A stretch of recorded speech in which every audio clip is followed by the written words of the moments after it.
Hello and welcome to KLM Institute. Today's top story is going to impact millions of workers, exporters, and consumers both in India and the United States.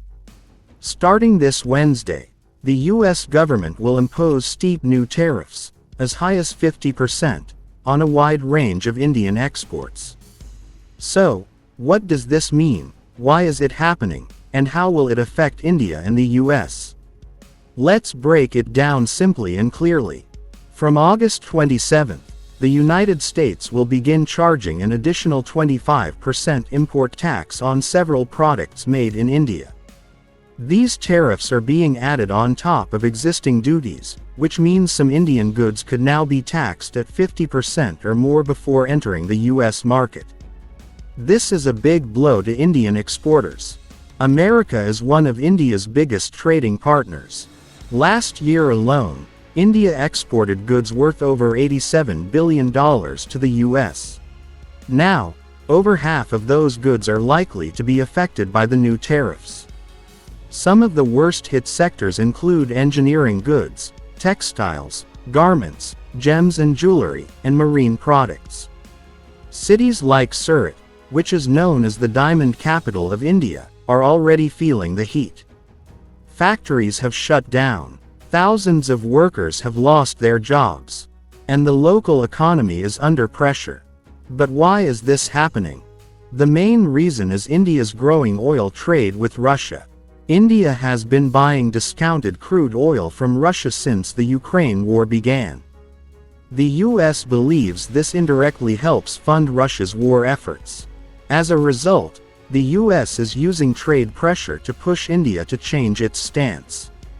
Now, let's talk about what this means for India's economy. Experts say India's GDP growth could drop by up to 0.8 percentage points due to this tariff shock. Export-driven companies are likely to see a dip in profits. Stock markets have already reacted, falling sharply over the past few days. And the Indian rupee has weakened against the dollar. Private investment, especially in sectors supported by the Indian government's PLI scheme, like electronics and auto components, may slow down as businesses wait to see how the situation develops. On the other hand, U.S. consumers may also feel the pinch. Many goods that were earlier imported cheaply from India, like textiles, home furnishings, and jewelry, will now become more expensive. So Americans may end up paying higher prices in stores. So how is India responding? The Indian government is preparing a multi-step strategy. First, it's looking to diversify export markets. Countries in Africa, Latin America, and the Middle East are being targeted to reduce overdependence on the U.S. Second, India may also start reducing oil imports from Russia and seek other energy sources like Saudi Arabia and Iraq.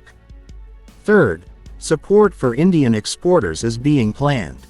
This includes financial help, tax refunds, and boosting export credit to help them survive this tough phase. Some companies are even considering moving part of their operations to tariff-free countries like Mexico, to avoid U.S. duties and stay competitive. But here's the bigger picture. This is not just about business. This tariff issue has now turned into a major diplomatic challenge. Some foreign policy experts are calling it the worst U.S.-India trade crisis in years. The outcome of this situation will depend on future talks between Washington and New Delhi. Will India adjust its oil policy? Will the U.S. ease off on tariffs? Or will things escalate further? Only time will tell. Until then, the message is clear: global trade is no longer just about goods and services. It's also about power, politics, and partnerships. That's all for today's news story.